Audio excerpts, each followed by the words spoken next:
पति पूजन के समय बहुत सारी महिलाएं अपने मांग में सिंदूर लगवाती हैं। तो क्या सिंदूर हमें करवा चौथ वाले दिन अपने पति के हाथों से लगवाना चाहिए अथवा नहीं?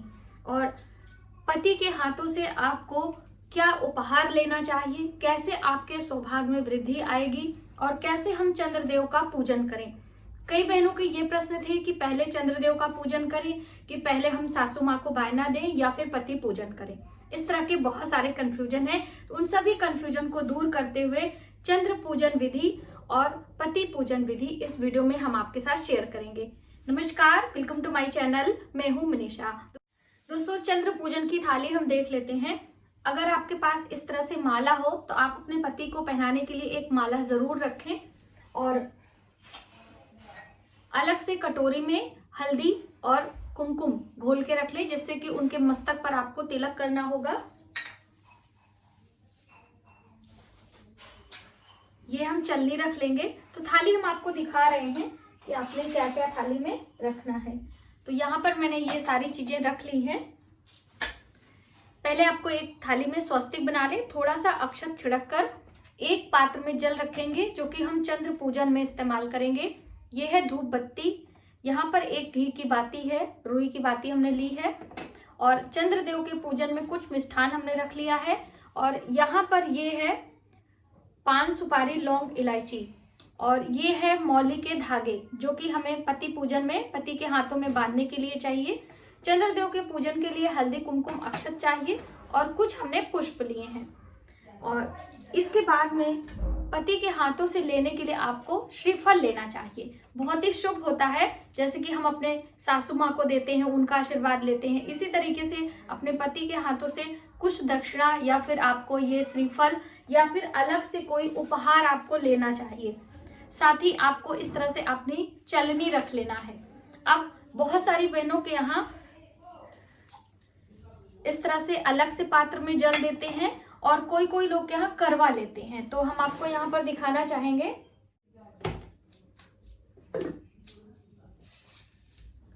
ये है करवा, इसमें हमने जल भरा है। तो अगर आपके यहाँ करवा से जल दिया जाता है तो आप जरूर करवा लें। और इसका जो आगे का सरई होता है, इसी के साथ में आपको जल देना होता है। बाद में वो सरई उठाकर आपको रख लेना चाहिए। तो अभी बहुत वजन है, इसलिए हम थाली में नहीं रख रहे हैं, यहीं पर रख दे रहे हैं। और इस तरह से आपको थाली तैयार कर लेनी है। यदि आपके पति आपको कोई उपहार दे रहे हैं, जैसे हम आपको दिखाना चाहेंगे।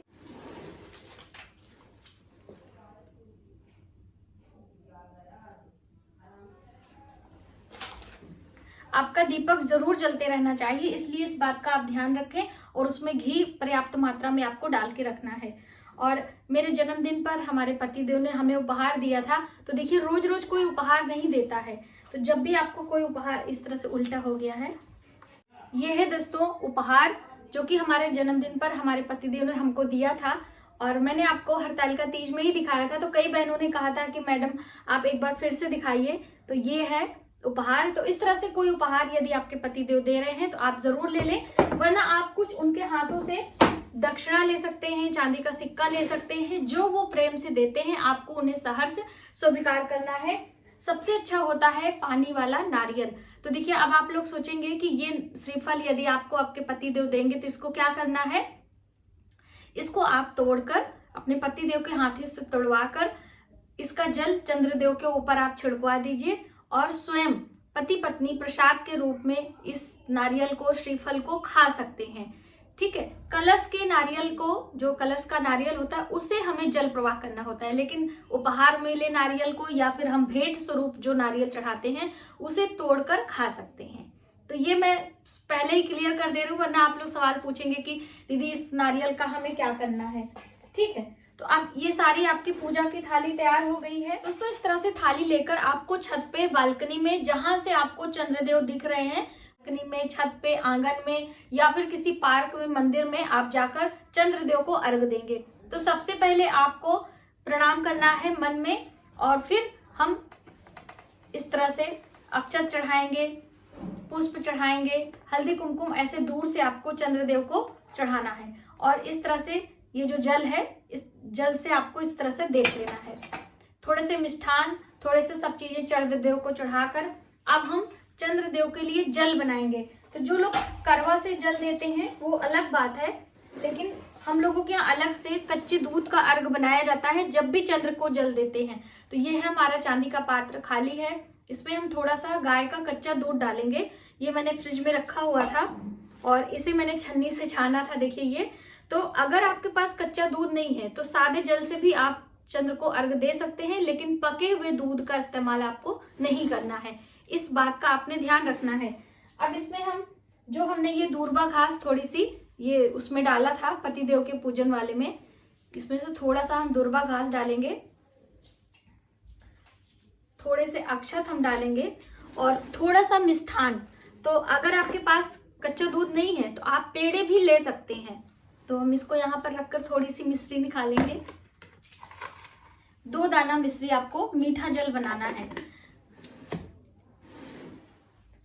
इसमें हम पुष्प डाल लेंगे और हमने डालनी है शुद्ध जल। तो ये है ये। अब हमारा ये जल चंद्रदेव को देने के लिए बन गया है, लेकिन अभी इसमें थोड़ी सी हल्दी आपको डालनी है। तो इस वाले पात्र में आपको हल्दी है, तो ये हम हल्दी डाल दे रहे हैं, ठीक है। तो बस कच्चा दूध, जल, अक्षत, मिश्री, पुष्प, हल्दी, दूर्वा घास, ये सारी चीजें हमने इसमें डालकर ये जल तैयार किया है।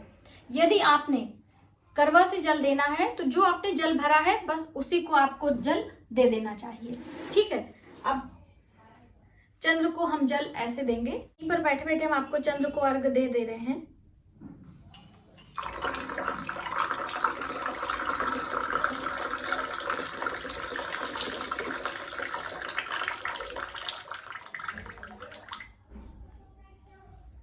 इसमें से पुष्प निकालकर इस तरह से आपको चढ़ा देना है। अब हमने अपना ये दीपक प्रज्वलित करना है।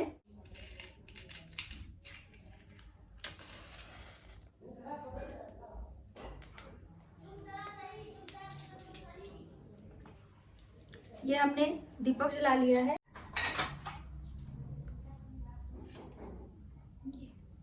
इस तरह से आपको दीपक ये चलनी में दीपक रखनी है। अब हम इस तरह से चंद्रदेव को देखेंगे और उसके बाद फिर हम पति का पूजन करेंगे।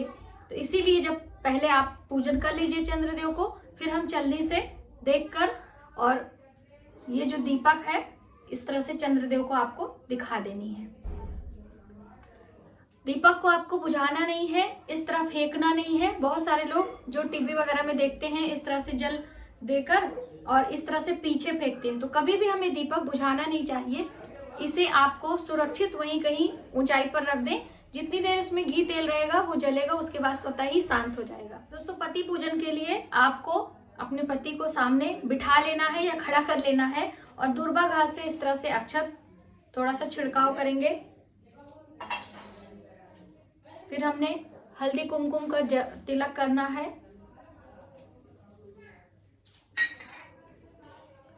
थोड़े से अक्षत का छिड़काव करना है। आप थोड़े से पुष्प भी चढ़ा सकते हैं और उनके हाथों में मौली के धागे आपको बांधने होते हैं।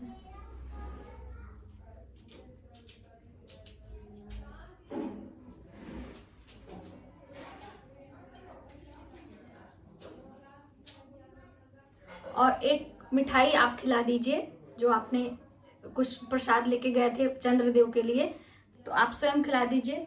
और ये जो तांबूल है, लौंग, इलायची, पान, सुपारी, ये आप उन्हें दे दीजिए। सुपारी हटाकर लौंग, इलायची, पान आप उन्हें उपहार स्वरूप दे सकते हैं। आप उन्हें माला भी पहना सकते हैं इस तरह से।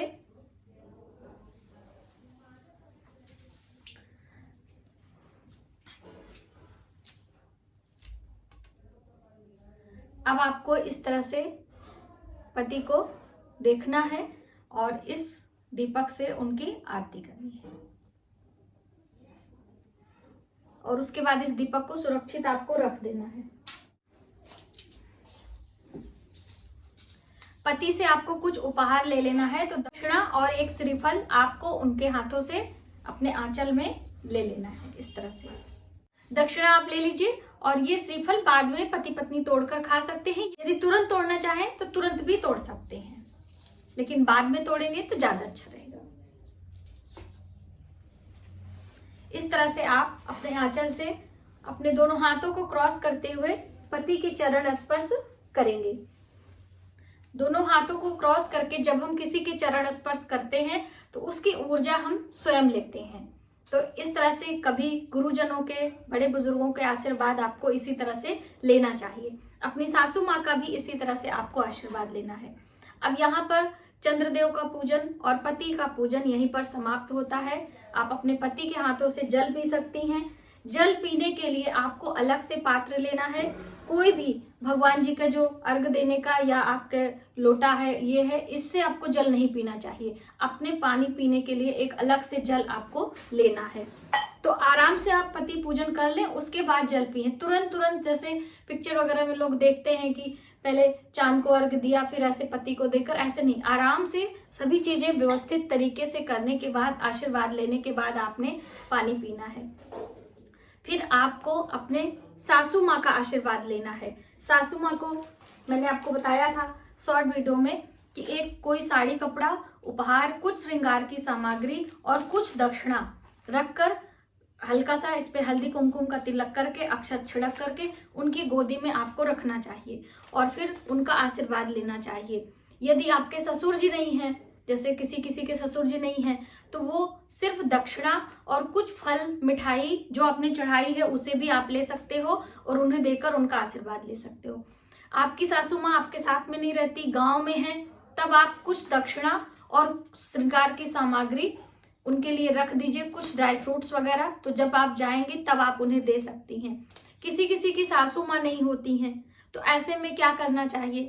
तो ऐसे में आप अपने घर में किसी सासू माँ स्वरूप, चाची सास, ताई सास, किसी को भी आप दे सकते हैं। कोई नहीं है तो ब्राह्मणी को भी आप उपहार स्वरूप दे सकते हैं। तो बस इस तरह से आपको करवा चौथ वाले दिन सभी बड़े बुजुर्गों का आशीर्वाद लेकर, कुछ उन्हें उपहार स्वरूप देकर, आशीर्वाद लेकर अपने व्रत को खोलना चाहिए। व्रत में आपने पानी पिया है, जो मिष्ठान आपके पति ने आपको खिलाया है वो आपने खाया है। अब आप अपने घर आकर अपने देवी देवताओं को, इसीलिए यहाँ पर दीप प्रज्वलित करने के लिए बात कही जाती है कि दीप आपका जलता रहना चाहिए। पति पत्नी जोड़े से आकर भगवान शिव, माता पार्वती का आशीर्वाद लेते हैं, उनसे क्षमा प्रार्थना मांगते हैं और अपने परिवार की सुख समृद्धि के लिए प्रार्थना करते हैं और अपना भोजन आदि करते हैं। आपके घर में जो भी पारंपरिक भोजन बने हैं आप उनको खाएं, अपने परिवार के साथ करवा चौथ का त्योहार मनाएं। तो इस तरीके से करवा चौथ के दिन चंद्र पूजन, पति पूजन और सासू माँ का बायना आपको देना चाहिए। आज की वीडियो में बस इतना ही। यदि हमारी जानकारी आपको थोड़ी सी भी हेल्पफुल लगे तो प्लीज वीडियो को ज्यादा से ज्यादा लोगों में शेयर करें। आने वाले वीडियो के लिए सब्सक्राइब करें। अगले वीडियो में हम आपको बताएंगे कि चौकी आदि कहाँ पर हटाना है, कैसे, और जो ये करवा में रखे हुए मिष्ठान है या फिर आपका फल है या जो भी है, इसे आपको क्या करना चाहिए।